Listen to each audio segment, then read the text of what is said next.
My name is Taniora. I have been I've been voluntold to be the MC today. Ka tuku atu te rākau kōrero ki te rangatira.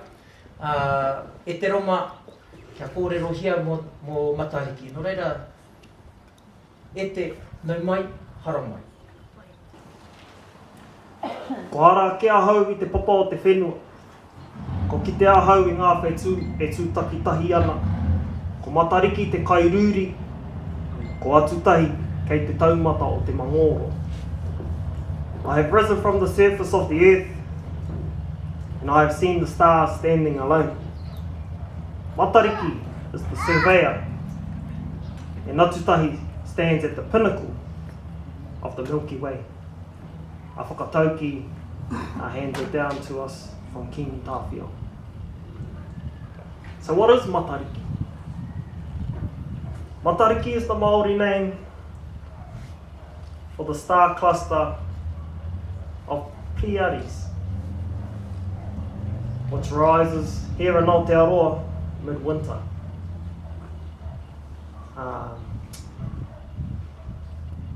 This cluster of stars is also seen around the world. In Japanese, they call it Tsubaru. To some, it marks the Māori New Year. Depending on which iwi, which rohe or region you are in Aotearoa, the cluster of Matariki is made up of either 7 or 9 stars. Here in Waikato, we refer to 7.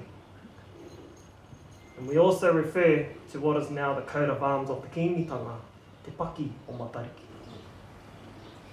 Te Paki o Matariki talks about well-being, health, nurturing, and aspirations for the future. Matariki, the cluster made up of 7 stars, are namely Waiti, Waitā, Waipunarangi, Tupuanuku, Tupuarangi, and the mother herself, Matariki. Now it is said that Tāwhiri Mātea, when his parents were separated, he tore his eyes out in anger and threw them into the heavens where they are placed today. The cluster of Matariki is also part of a constellation of stars known as Te Wakaorangi, the sacred celestial canoe. It stretches across the night sky with Matariki at its prow and Tautoru, or Orion's belt, at its stern, and Puanga at the top of the stern.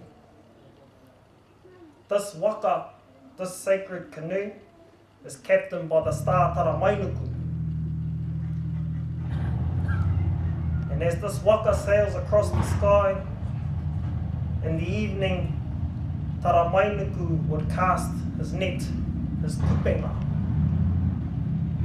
He would cast it to the earth, and he would gather all the wairua of those who had passed on each day. Taramainuku's job is to capture those who had passed on, and he would care for them and carry them for 11 months. So from the time Te Wakaorangi rises in midwinter, he would carry that all the way through to May the following year, where the waka would set in the west, and those wairua, those spirits that have been gathered during the last 11 months would be carried into Te Awa Wairua. So what does Matariki symbolise today? As I previously said, Matariki to some marks the Māori New Year, while to others it signifies a time to start preparing cultivating grounds for the incoming season. But most importantly, it gives everyone of different cultures, beliefs, ethnicities and backgrounds an opportunity to reflect, to remember, and to look forward into the future. Ko tahi te kōwhao te ngira e kuhuna ai te miro mā, te miro pango, te miro whero. I muri i au kia mau ki te ture, ki te whakapono, te aroha. Hei aha te aha, hei aha te aha. There is for one eye of the needle that the white, the black, and the red threads must pass through. And after me, hold strong to truth, to faith, and to love, forsake all else. A whakatauki handed down from pōtata. Nō reira, tēnei te mihi atu ki a tātou, tēnā koutou, tēnā koutou, tēnā tātou koutou. Matariki, Matariki, e ara e. Te mātahi o te tau, te kohina petu i te mao.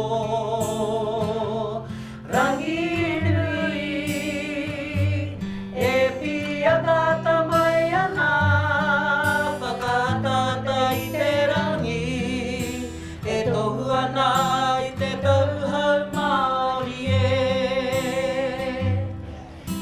Ko te puanuku, ko te puarangi, ko mai ti wai tā.